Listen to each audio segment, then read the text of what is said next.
എപ്പിസോഡിന്റെ സ്റ്റാർട്ടിങ്ങിൽ മാർക്ക് പെങ്ങിനെ വാഷ്റൂമിൽ കണ്ടെത്തുന്നു. നീയല്ലേ എന്നോട് പറഞ്ഞത് നിനക്ക് എന്നോട് എന്തോ സംസാരിക്കുന്നുണ്ടെന്ന്? ഇവിടെ വെച്ച് സംസാരിക്കുന്ന പ്രോപ്പർ അല്ല, വാ നമുക്ക് വെളിയിൽ പോയി സംസാരിക്കാമെന്ന് പറഞ്ഞ് അവളെയും കൊണ്ട് വാഷ്റൂമിന്റെ വെളിയിലേക്ക് വരുന്നു. പെങ് അവന്റെ കയ്യിൽ നിന്ന് അവളുടെ ഫോൺ വാങ്ങാൻ ശ്രമിക്കുന്നുണ്ടെങ്കിലും നീ വന്ന കാര്യം സംസാരിച്ച ശേഷം നിന്നെ വീട്ടിലേക്ക് പോകാൻ സമ്മതിക്കാമെന്ന് പറഞ്ഞ് അവൻ ഫോൺ കൊടുക്കുന്നില്ല. മാർക്ക് അവളെ ടേബിളിൽ പിടിച്ചിരുത്തി തൻ്റെ കൂടെ ഫുഡ് കഴിക്കാൻ പറഞ്ഞ് ഫുഡെല്ലാം എടുത്തു വെക്കുന്നുണ്ട്. എനിക്ക് വിശപ്പില്ല എന്നവൾ പറയുന്നു. നിനക്ക് എന്നോട് എന്തോ ചോദിക്കുകയല്ലേ? ഇപ്പോൾ ചോദിക്കാമെന്ന് മാർക്ക് പറയുമ്പോൾ ആ ടാറ്റൂവിനെ കുറിച്ച് അവൾ അവനോട് ചോദിക്കുന്നു. അവളുടെ മുന്നിൽ വെച്ച് അവളുടെ ഡ്രിങ്കിൽ അവൻ എന്തോ ആഡ് ചെയ്യുന്നുണ്ട്. എന്നിട്ട് അവളോട് അത് കുടിക്കാൻ പറയുന്നുണ്ട്. താൻ കുടിക്കില്ല എന്നവൾ പറയുമ്പോൾ നീ ഭയങ്കര സ്റ്റബേണാണ്, നിന്റെ മദറിനെ പോലെ.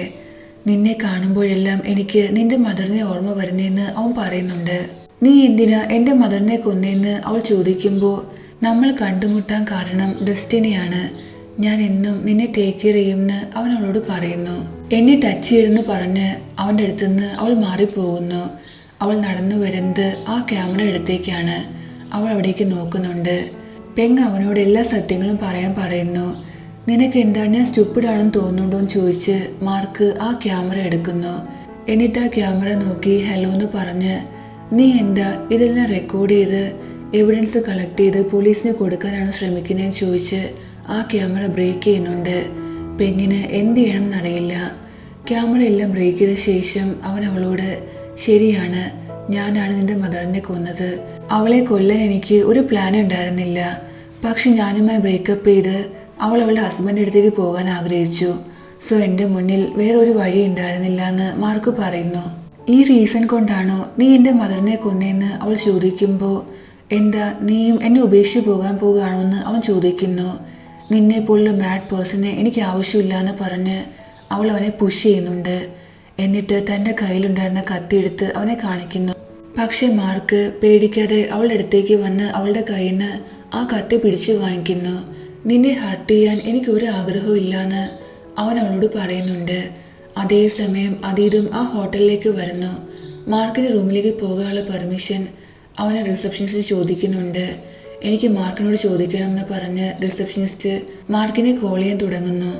അതീത് അവളെ തടയുമ്പോൾ മാർക്കിൻ്റെ പെർമിഷൻ ഇല്ലാതെ നിനക്ക് റൂമിലേക്ക് പോകാനുള്ള പെർമിഷൻ എനിക്ക് തരാൻ പറ്റില്ല എന്ന് അവൾ പറയുന്നു. അതീതിന് നല്ല ടെൻഷനാകുന്നു.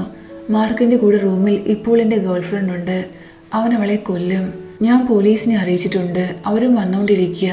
നീ മാർക്കിനെ ഇൻഫോം ചെയ്ത് എൻ്റെ ഗേൾഫ്രണ്ടിന് എന്തെങ്കിലും സംഭവിക്കുകയാണെങ്കിൽ ഞാൻ നിനക്കെതിരെയും കേസ് കൊടുക്കുമെന്ന് അവൻ പറയുന്നുണ്ട്.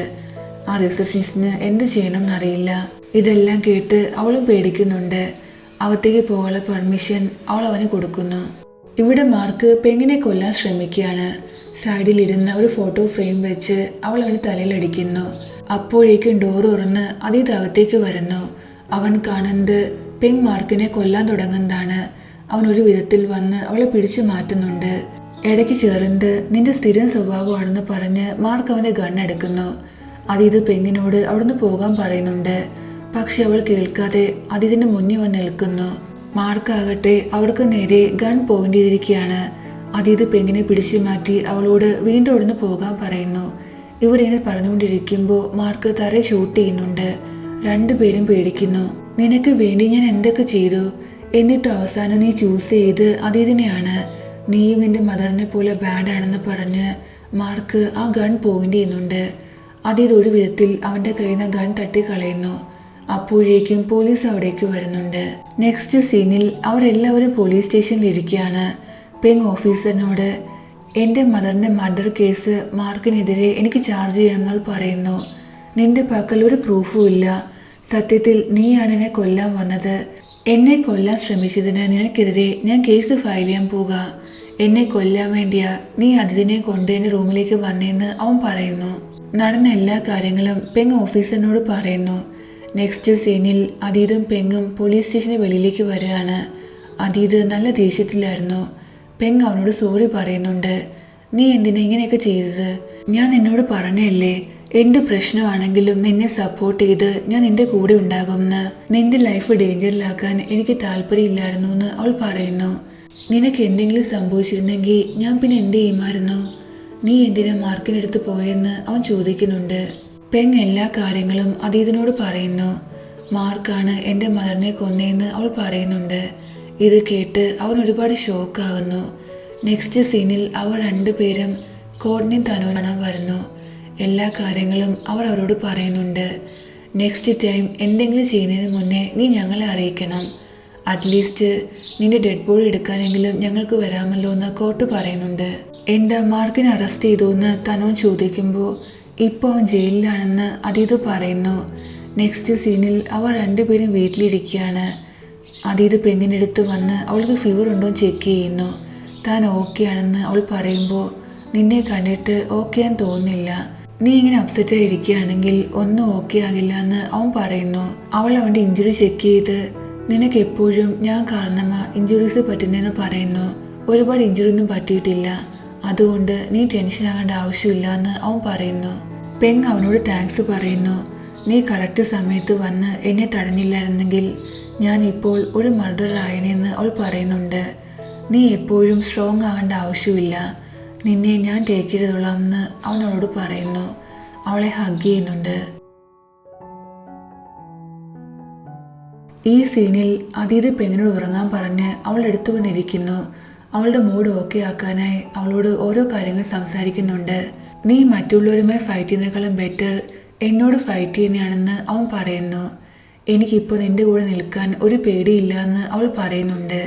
അവൻ സ്മൈൽ ചെയ്ത് സത്യമാണോ ചോദിക്കുന്നു. നീ എന്നെ ഇത്രയും ട്രസ്റ്റ് ചെയ്യരുത്, എനിക്ക് എന്നെ തന്നെ വിശ്വാസമില്ല എന്ന് അവൻ പറയുന്നുണ്ട്. ഇത് കേട്ട് പെങ് സ്മൈൽ ചെയ്യുന്നു. നിന്നെ റിലാക്സ് ചെയ്യിക്കാനായി ഞാനൊരു തമാശ പറഞ്ഞാണെന്ന് അവൻ പറയുന്നുണ്ട്. അതിനുശേഷം പെങ് കിടന്ന് ഉറങ്ങുന്നു. അതീത് അവൾ ഉറങ്ങുന്ന നോക്കി അവളെടുത്തിരിക്കുന്നുണ്ട്. നെക്സ്റ്റ് മോർണിംഗിൽ അതീത് വന്ന് പെങ്ങിനെ ഉണർത്തുന്നു. ബ്രേക്ക്ഫാസ്റ്റ് കഴിച്ച ശേഷം ഡാഡിനോട് സംസാരിക്കാനായി നമുക്ക് പോകാമെന്ന് അവൻ പറയുന്നുണ്ട്. അവൾ സമ്മതിക്കുന്നു. നെക്സ്റ്റ് സീനിൽ അവർ രണ്ടുപേരും വീട്ടിലേക്ക് വരുന്നുണ്ട്. ആൻറ്റി എന്നെ ഇവിടെ വെച്ച് കാണുകയാണെങ്കിൽ ഒരുപാട് ദേഷ്യപ്പെടുമെന്ന് അവൾ പറയുന്നു. സാരമില്ല, ഞാൻ നമ്മളെക്കുറിച്ചുള്ള കാര്യങ്ങളെല്ലാം മദറിനോട് പറയാമെന്ന് അവൻ പറയുന്നുണ്ട്. ഇപ്പോൾ വേണ്ടെന്ന് അവൾ പറയുമ്പോൾ നമ്മൾ രണ്ടുപേരും ഒരുമിച്ച് ഇത്രയും വലിയ പ്രോബ്ലം സോൾവ് ചെയ്തു, ഇത് എൻ്റെ മദറാണ്, മദറും കൺവിൻസ് ആകുമെന്ന് അവൻ പറയുന്നു. ശരിയാണെന്ന് പറഞ്ഞ് മേഡ് അവിടേക്ക് വരുന്നുണ്ട്. താങ്കളുടെ ഹെൽത്ത് എല്ലാം ഇപ്പോൾ ഓക്കെ ആയോ എന്ന് പെങ് ചോദിക്കുമ്പോൾ മേഡ് അവളോട് താങ്ക്സ് പറയുന്നുണ്ട്. താൻ പണ്ട് ചെയ്ത മിസ്റ്റേക്കിനെല്ലാം അവളോട് സോറിയും പറയുന്നു. നീ എൻ്റെ ജീവൻ രക്ഷിച്ചതിന് നിനക്ക് പ്രത്യുപകാരമായി ഞാൻ എന്ത് ചെയ്യാൻ തയ്യാറാണെന്നും ആ മേഡ് പറയുന്നുണ്ട്. താങ്കളുടെ കൈകൊണ്ടുണ്ടാക്കിയ ഡെലീഷ്യസ് ഫുഡ് എനിക്ക് കഴിക്കണമെന്ന് പെങ് പറയുമ്പോൾ ഞാൻ ഇപ്പോൾ ഉണ്ടായിക്കൊണ്ട് വരാമെന്ന് പറഞ്ഞ് മേഡ് പോകുന്നു. എല്ലാവരും ഒരുപാട് ഹാപ്പി ആയിരുന്നു. നോക്കൂ, മെയ്ഡ്സിനും ഇപ്പോൾ നിന്നെ ഇഷ്ടമാണ്, എൻ്റെ മദറും ഉടനെ തന്നെ നിന്നെ അക്സെപ്റ്റ് ചെയ്യുമെന്ന് അതീത് പറയുന്നുണ്ട്.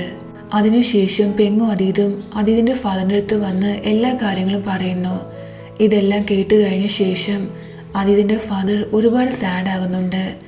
എൻ്റെ ഫ്രണ്ട് ഇങ്ങനെയൊക്കെ ചെയ്യുമെന്ന് ഞാൻ എങ്ങനെ വിശ്വസിച്ചു? ഐ ആം റിയലി സോറി എന്ന് അതീതിൻ്റെ ഫാദർ പെങ്ങിനോട് പറയുന്നു. താങ്കൾ എന്നോട് സോറി ഒന്നും പറയേണ്ട ആവശ്യമില്ല, എനിക്കറിയാം താങ്കൾ ഇങ്ങനെയൊക്കെ ചെയ്ത് എന്നെ പ്രൊട്ടക്റ്റ് ചെയ്യാൻ വേണ്ടിയാണെന്ന്. അതുകൊണ്ടാണ് താങ്കൾ ഈ കാര്യങ്ങളെല്ലാം എന്നിൽ നിന്നും ഹൈഡ് ചെയ്തതെന്ന്. തന്നെ ഇത്രയും നന്നായി ടേക്ക് കെയർ ചെയ്തതിന് അവൾ അങ്കിളിനോട് താങ്ക്സ് പറയുന്നു. അങ്കിൾ അവളെ ഹഗ് ചെയ്യുന്നുണ്ട്. അവരെല്ലാവരും ഒരുമിച്ച് ടെമ്പിളിൽ പോകാൻ വേണ്ടി പ്ലാൻ ചെയ്യുന്നുണ്ട്. അപ്പോൾ അതിഥിൻ്റെ മദർ അവിടേക്ക് വരുന്നു. നിങ്ങൾക്ക് ആർക്കും എന്താ എന്നെ കാണാൻ പറ്റുന്നില്ലേന്ന് ചോദിച്ച് മദർ അവിടുന്ന് പോകുന്നു. ഫാദർ മദറിൻ്റെ പിറകെ വന്ന് എല്ലാ കാര്യങ്ങളും പറയുന്നുണ്ട്. ഇതെല്ലാം കേട്ട് കഴിഞ്ഞ ശേഷം മദർ ഒരുപാട് സാഡാകുന്നു. ഞാൻ പെങ്ങിനോട് നന്നായല്ല ബിഹേവ് ചെയ്തെന്ന് മദർ പറയുന്നുണ്ട്. ഇനിയും പഴയ കാര്യങ്ങൾ പറഞ്ഞ് നീ പെങ്ങിനെ ബ്ലെയിം ചെയ്യരുതെന്ന് ഡാഡ് പറയുന്നു. ഞാൻ അത്രയ്ക്ക് ബാഡ് പേഴ്സൺ അല്ല എന്ന് മദർ പറയുന്നുണ്ട്. നെക്സ്റ്റ് സീനിൽ അവരെല്ലാവരും പെങ്ങിൻ്റെ പേരൻസിനെ അടക്കിയിരിക്കുന്ന ആ ടെമ്പിളിലേക്ക് വരുന്നു. പെങ് തൻ്റെ ഫാദറിനോട് ഞാൻ കില്ലറിനെ കണ്ടെത്തിയെന്ന് പറയുന്നുണ്ട്. അതിതിൻ്റെ ഫാദർ തൻ്റെ ഫ്രണ്ടിനോട് സോറി പറയുന്നു. ഐ ആം റിയലി സോറി, നിന്റെ ഫ്രണ്ടായിട്ടും എനിക്ക് നിന്നെ മനസ്സിലാക്കാൻ പറ്റിയില്ല, ഞാൻ നിന്നെ മിസ്അണ്ടർസ്റ്റാൻഡ് ചെയ്തു എന്ന് ഫാദർ പറയുന്നു. അതീത് പെങ്ങിൻ്റെ പേരൻസിനോട് ഞാൻ എന്നും പെങ്ങിനെ നന്നായി ടേക്ക് ചെയ്തോളാമെന്ന് പ്രോമിസ് ചെയ്യുന്നുണ്ട്. അതീത് പെങ്ങിനെ നോക്കി നിൽക്കുന്നു. അവനിങ്ങനെ നോക്കുന്നത് മദർ ശ്രദ്ധിക്കുന്നുണ്ട്. അവരെല്ലാവരും വീട്ടിലേക്ക് വരുന്നു. ഞാൻ പെങ്ങിനെ ഡ്രോപ്പ് ചെയ്തിട്ട് വരാമെന്ന് അതീത് പറയുമ്പോൾ എനിക്ക് പെങ്ങിനോട് കുറച്ച് കാര്യങ്ങൾ സംസാരിക്കാനുണ്ടെന്ന് മദർ പറയുന്നു. അതീതും ഫാദറും അവിടുന്ന് പോകുന്നുണ്ട്. മദർ പെങ്ങിനോട് സോറി പറയുന്നു. I am really sorry. നിന്റെ പേരൻസിന് സംഭവിച്ച കാര്യങ്ങളൊന്നും എനിക്കറിയില്ലായിരുന്നു. ഇതൊന്നും അറിയാതെയാ ഞാൻ നിന്നോട് ഇത്രയും റൂഡായിട്ട് ബിഹേവ് ചെയ്തിരുന്നത്. നീ എന്നോട് ക്ഷമിക്കണമെന്ന് മദർ പറയുന്നു. എൻ്റെ കയ്യിൽ നിന്നും പണ്ട് ഒരുപാട് മിസ്റ്റേക്ക് പറ്റിയിട്ടുണ്ട്. താങ്കൾ എന്നോട് ക്ഷമിക്കണമെന്ന് പെങ് പറയുന്നു. അതിനെല്ലാം ഞാൻ നിന്നോട് ക്ഷമിച്ചു. എനിക്കറിയാം അതീതിനിപ്പോൾ നിന്നെ ഇഷ്ടമാണെന്ന്. എൻ്റെ നീസായി നിന്നെ അക്സെപ്റ്റ് ചെയ്യാൻ ഞാൻ തയ്യാറാണ്. പക്ഷേ as A daughter in law ആയി നിന്നെ അക്സെപ്റ്റ് ചെയ്യാൻ എനിക്ക് പറ്റില്ല എന്ന് മദർ പറയുന്നു. എനിക്ക് താങ്കളുടെ ഭാഗം മനസ്സിലാക്കാൻ പറ്റുമെന്ന് അവൾ പറയുന്നുണ്ട്. അതീതിൽ നിന്നും നീ ഡിസ്റ്റൻസ് കീപ്പ് ചെയ്യുമെന്ന് നീ എന്നോട് പ്രോമിസ് ചെയ്യണമെന്ന് മദർ പറയുന്നു. ഇത് കേട്ട് പെങ് സാഡ് ആകുന്നുണ്ടെങ്കിലും പ്രോമിസ് ചെയ്യുന്നുണ്ട്. നമ്മൾ ഈ സംസാരിച്ച കാര്യം മൂന്നാമതൊരാൾ അറിയാൻ പാടില്ല എന്ന് മദർ പറയുന്നു. പെങ് സമ്മതിക്കുന്നുണ്ട്. അതിനുശേഷം ഇതെല്ലാം ആലോചിച്ച് പെങ് ഒരുപാട് സാഡ് ആകുന്നു. നെക്സ്റ്റ് സീനിൽ തനോന്റെ ഫാമിലിയാണ് കാണിക്കുന്നത്. അവരെല്ലാവരും ഒരുമിച്ചിരുന്ന് ഫുഡ് കഴിച്ചുകൊണ്ടിരിക്കുകയാണ്. നീ എന്താ സത്യത്തിൽ തനോനെ മാരി ചെയ്യാൻ പോകുകയാണോ എന്ന് നാം ലിങ്ങിനോട് ചോദിക്കുന്നു. തനോൻ അവളോട് മിണ്ടായിരിക്കാൻ പറയുന്നുണ്ട്. എനിക്ക് എത്രയും പെട്ടെന്ന് ഒരു ഗ്രാൻഡ് ചൈൽഡിനെ വേണമെന്ന് തനു മദർ ലിങ്ങിനോട് പറയുന്നു. ഇത് കേട്ട് ലിങ് സാഡ് ആകുന്നുണ്ട്. നൈറ്റിൽ തനോൻ തൻ്റെ ഫ്രണ്ട്സിൻ്റെ കൂടെ ഇരിക്കുകയാണ്. തനോൻ ഒരുപാട് സാഡായിരുന്നു. ഇത് ശ്രദ്ധിക്കുന്ന അതീതും കോട്ടും നീ എന്താ ഇത്രയും സാഡായിരിക്കുന്നത്? എല്ലാം ഓക്കെ ആയില്ലേ? നമ്മൾ ഇവിടെ സെലിബ്രേറ്റ് ചെയ്യാൻ വേണ്ടിയാണോ അതോ സാഡ് ആകാൻ വേണ്ടിയാണോ വന്നതെന്ന് അവർ ചോദിക്കുന്നു. എൻ്റെ മദർ മാരേജ് ക്യാൻസൽ ചെയ്തു എന്ന് തനോൻ പറയുമ്പോൾ രണ്ട് ഫ്രണ്ട്സ് ഷോക്ക് ആകുന്നുണ്ട്. ഫ്ലാഷ് ബാക്കിൽ ലിങ് തനോന്റെ പേരൻസിനോട് എനിക്കൊരിക്കലും മദർ ആകാൻ പറ്റില്ല എന്ന് പറയുന്നു. ഇതറിയുന്ന തനോന്റെ മദർ മാരേജ് ക്യാൻസൽ ചെയ്യുന്നുണ്ട്. ഈ കാര്യം നേരത്തെ പറയാത്തതിന് ലിങ് തനോനോട് സോറി പറയുന്നു. അതൊന്നും സാരമില്ല, എന്ത് സംഭവിച്ചാലും ഞാൻ നിന്നെ മാത്രമേ മാരി ചെയ്യുള്ളൂ എന്ന് തനോൻ ലിങ്ങിനോട് പറയുന്നുണ്ട്. നെക്സ്റ്റ് മോർണിംഗിൽ നാം തനോന്റെ അടുത്ത് വന്ന് നിന്റെ ലവിനെ സ്വന്തമാക്കാൻ നീ എന്തെങ്കിലും ചെയ്തേ പറ്റൂ, ഇതിൽ ഞാൻ നിന്നെ ഹെൽപ്പ് ചെയ്യാമെന്ന് പറയുന്നു. അതിനുശേഷം അവൾ ലിങ്ങിനെ കാണാനായി റെസ്റ്റോറൻറ്റിലേക്ക് വരുന്നു. നീ വന്ന് എൻ്റെ പേരൻസിനെ കണ്ട് സംസാരിക്കണം എന്ന് പറഞ്ഞ് ലിങ്ങിനെ ഫോഴ്സ് ചെയ്ത് കൂട്ടി വീട്ടിലേക്ക് വരുന്നുണ്ട്. ഇവരോട് ഇങ്ങനെ ചെയ്യാൻ നിങ്ങൾക്ക് എങ്ങനെ തോന്നിയും ചോദിച്ച് നാം പേരൻസിനോട് വഴക്കുണ്ടാക്കുന്നു. ഇത് കേട്ട് പേരൻസും തനോനെല്ലാം സ്മൈൽ ചെയ്യുന്നുണ്ട്. നിങ്ങൾ എല്ലാവരും എന്തിനാ സ്മൈൽ ചെയ്യുന്നതെന്ന് നാം ചോദിക്കുമ്പോൾ ഇതിനെക്കുറിച്ച് ഞങ്ങൾ ഓൾറെഡി ഡിസ്കസ് ചെയ്താണ്. ഇവരുടെ മാരേജിന് ഇപ്പോൾ ഞങ്ങൾക്കൊരു പ്രശ്നമില്ല എന്ന് പേരൻസ് പറയുന്നു. തനോൻ വീണ്ടും എല്ലാവരുടെയും മുന്നിൽ വെച്ച് ലിങ്ങിൻ്റെ ഫിംഗറിൽ റിങ് ഇട്ട് കൊടുക്കുന്നു. നാം അതിനെ കേൾപ്പിക്കാനായി തനോൻ അവനെ ലവ് കിട്ടി. പക്ഷെ ഇവിടെ ചിലർക്ക് മറ്റുള്ളവരുടെ സ്നേഹം കാണാൻ പറ്റില്ല എന്ന് പറയുന്നു. ഇത് കേട്ട് അതീത് സ്മൈൽ ചെയ്യുന്നുണ്ട്. പക്ഷെ നിന്റെ സ്നേഹം എനിക്ക് കാണാൻ പറ്റുമെന്ന് കോട്ട് പറയുന്നു. നാം അവനോട് താങ്ക്സ് പറയുന്നുണ്ട്.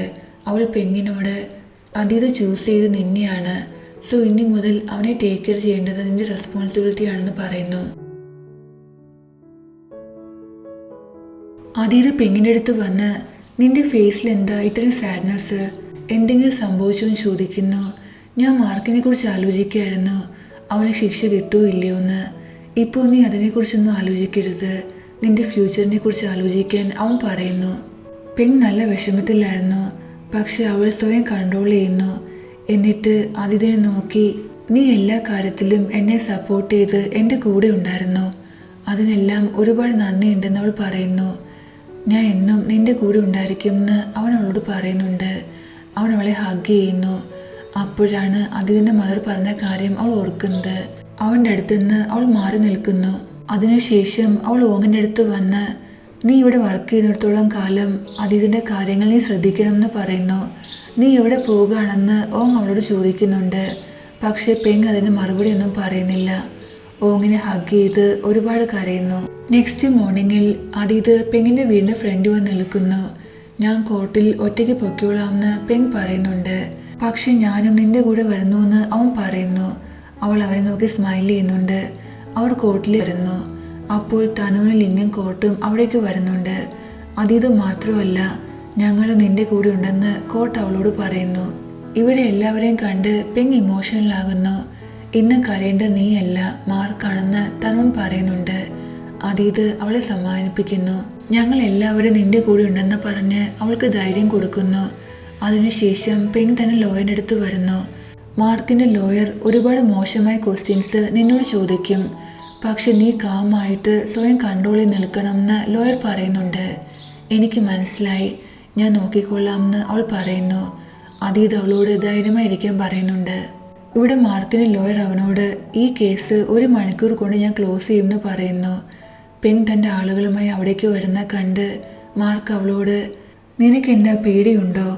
അതുകൊണ്ടാണോ നീ നിന്റെ കൂടെ ഇത്ര ആളുകളെ കൊണ്ടുവന്നേന്ന് അവൻ ചോദിക്കുന്നു. അതീത് അവനെ അടിക്കാനായി വരുമ്പോൾ തന്നോട് അവനെ തടയുന്നുണ്ട്. എനിക്ക് നിന്നെ ഒരു പേടിയില്ലാന്ന് പെങ് പറയുന്നു. കോർട്ടിൽ വന്ന് മാർക്കിനെ പേടിപ്പിക്കുന്നതിന് ഞാൻ നിങ്ങൾക്കെതിരെ കേസ് കൊടുക്കുമെന്ന് മാർക്കിന് ലോയർ പറയുന്നു. നിങ്ങൾ കൊടുത്തോ, ഞങ്ങൾക്കൊരു പേടിയില്ലാന്ന് ലിങ്ങും പറയുന്നു. മാർക്ക് സ്മൈൽ ചെയ്ത് അവിടുന്ന് പോകുന്നുണ്ട് തൻ്റെ ലോയറിൻ്റെ കൂടെ. നമ്മളെല്ലാവരും ഇപ്പോൾ കോർട്ടിലല്ലായിരുന്നെങ്കിൽ ഞാൻ ഉറപ്പായിട്ട് മാർക്കിനെ അടിക്കുമായിരുന്നു എന്ന് തനുൺ പറയുന്നു. അതീതിൻ്റെ പേരൻസും പെങ്ങിനെ സപ്പോർട്ട് ചെയ്യാനായി കോർട്ടിൽ വരുന്നു. അവരെ കാണുമ്പോൾ അവൾ ഒരുപാട് ഹാപ്പി ആകുന്നുണ്ട്. കോർട്ടിൽ ഹിയറിംഗ് സ്റ്റാർട്ട് ചെയ്യുന്നു. മാർക്ക് എൻ്റെ മദറിൻ്റെ ബോയ് ഫ്രണ്ട് ആയിരുന്നു. മാർക്കാണ് എൻ്റെ മദറിനെ കൊന്നേന്ന് പെങ് പറയുന്നുണ്ട്. ഇത് കേട്ട് എല്ലാവരും ഷോക്കാകുന്നു. എൻ്റെ പക്കൽ ഇതിന് എവിഡൻസ് ഉണ്ടെന്ന് പെങ് പറയുന്നുണ്ട്. ലോയർ ജഡ്ജിനോട് റെക്കോർഡിംഗ് ഓപ്പൺ ആക്കാൻ പറയുന്നു. ഇത് കേട്ട് മാർക്കിൻ്റെ ലോയർ മാർക്കിനോട് നീയല്ലേ എന്നോട് പറഞ്ഞത് ക്യാമറ നീ ബ്രേക്ക് ചെയ്തു എന്ന്, പിന്നെ റെക്കോർഡിംഗ് എവിടെ നിന്ന് വന്നെന്ന് ചോദിക്കുന്നു. ക്യാമറ ഞാൻ ബ്രേക്ക് ചെയ്തിട്ടുണ്ടായിരുന്നു. ഇൻ കേസ് അവൾ ക്യാമറ ശരിയാക്കിയാലും അതിലൊന്നും ഉണ്ടാകില്ല, കാരണം ആ ടൈമിൽ ഞാൻ ഒന്നും പറഞ്ഞിട്ടുണ്ടായിരുന്നില്ല എന്ന് മാർക്ക് പറയുന്നു. പക്ഷെ ആ റെക്കോർഡിംഗ് ക്യാമറ ബ്രേക്ക് ചെയ്തതിന് ശേഷമുള്ളതാണ്. ഇത് കേട്ട് മാർക്ക് ഷോക്കാകുന്നു. ഇനി ഫ്ലാഷ് ബാക്ക് ആണ് കാണിക്കുന്നത്. പെങ് മാർക്കിന്റെ വാഷ്റൂമിൽ ഹൈഡ് ചെയ്തിരുന്നപ്പോൾ അവൾ അവളുടെ ഫോണിലെ റെക്കോർഡിംഗ് ഓൺ ആക്കിയിട്ടുണ്ടായിരുന്നു. ഇതെല്ലാം കേട്ട് ലോയർ മാർക്കിനോട് നീ സത്യത്തിൽ പെങ്ങിന്റെ മദറിനെ കൊന്നെങ്കിൽ നീ ഇപ്പൊ എന്നോട് പറയണം, എന്നാൽ മാത്രമേ എനിക്ക് നിന്നെ സഹായിക്കാൻ പറ്റൂ എന്ന് പറയുന്നു. ഞാൻ ആരെയും കൊന്നിട്ടില്ല, ഈ റെക്കോർഡിംഗ് ഫേക്ക് ആണെന്ന് മാർക്ക് അവനോട് പറയുന്നു. അതിനുശേഷം മാർക്കിന് ലോയർ പെങ് പറഞ്ഞില്ല റോങ് ആണെന്ന് പ്രൂവ് ചെയ്യാൻ ശ്രമിക്കുന്നു. മാർക്കും എല്ലാവരുടെ മുന്നിൽ കള്ളം പറയുന്നുണ്ട്. ഞാനും പെങ്ങും റിലേഷൻഷിപ്പിലായിരുന്നു. ഞാൻ അവളുമായി ബ്രേക്കപ്പ് ചെയ്യാൻ പോകുമായിരുന്നു, കാരണം പെങ്ങിന് സൈക്കോളജിക്കൽ ഇഷ്യൂ ഉണ്ട്. അതിനു പകരം വീട്ടാനായി ഡ്രഗ്സുമായിട്ട് വന്നത് പെങ്ങാണെന്നും മാർക്ക് പറയുന്നു. ഇതെല്ലാം കേട്ട് എല്ലാവരും ഷോക്കാകുന്നുണ്ട്. ഹിയറിംഗ് കഴിഞ്ഞ ശേഷം എല്ലാവരും വെളിയിലേക്ക് വരുന്നു. എന്നെ ട്രാപ്പ് ചെയ്യാൻ അത്ര ഈസി അല്ല എന്ന് മാർക്ക് പെങ്ങിനോട് പറയുന്നുണ്ട്. അപ്പോൾ കുറച്ച് ഓഫീസേഴ്സ് മാർക്കിനെ അറസ്റ്റ് ചെയ്യാൻ വരുന്നു. നിങ്ങളുടെ പക്കൽ ഒരു പ്രൂഫും ഇല്ല എന്ന് മാർക്ക് പറയുന്നുണ്ട്. ഞാൻ നിന്റെ വീട്ടിൽ വന്നത് വെറുതെ അല്ല. നിന്റെ ടാറ്റു ഉള്ള ഫോട്ടോ, എൻ്റെ മദറിൻ്റെ ഫോട്ടോ, പിന്നെ DNA ടെസ്റ്റിന് നിന്റെ ഹെയർ, ഇതെല്ലാം ഞാൻ കളക്ട് ചെയ്തിട്ടുണ്ടായിരുന്നു എന്ന് അവൾ പറയുന്നു. നിന്റെ മദറിൻ്റെ ഡെഡ് ബോഡിക്ക് അടുത്തുനിന്ന് കിട്ടിയ DNA മാർക്കിന് DNA മാച്ച് ആയെന്ന് ഓഫീസേഴ്സ് അവളോട് പറയുന്നുണ്ട്. പോലീസ് മാർക്കിനെ അറസ്റ്റ് ചെയ്തുകൊണ്ട് പോകുന്നു. പെങ് റിലാക്സ് ആകുന്നുണ്ട്. അതിനുശേഷം അവരെല്ലാവരും വീട്ടിൽ വരുന്നു. പെങ് അതിഥിൻ്റെ ഡാഡിനോട് ഇവിടുത്തെ കാര്യങ്ങളെല്ലാം ചെയ്ത ശേഷം ഞാൻ ബാങ്കോക്കിലേക്ക് തിരിച്ചു പോകാൻ ആഗ്രഹിക്കുന്നു പറയുന്നു. അപ്പോൾ അതീതും അവിടേക്ക് വരുന്നുണ്ട്. ഇതെല്ലാം അവനും കേൾക്കുന്നു. പെങ് അതിനെ നോക്കുന്നുണ്ട്. അതീതൊന്നും മിണ്ടാതെ അവിടുന്ന് പോകുന്നു.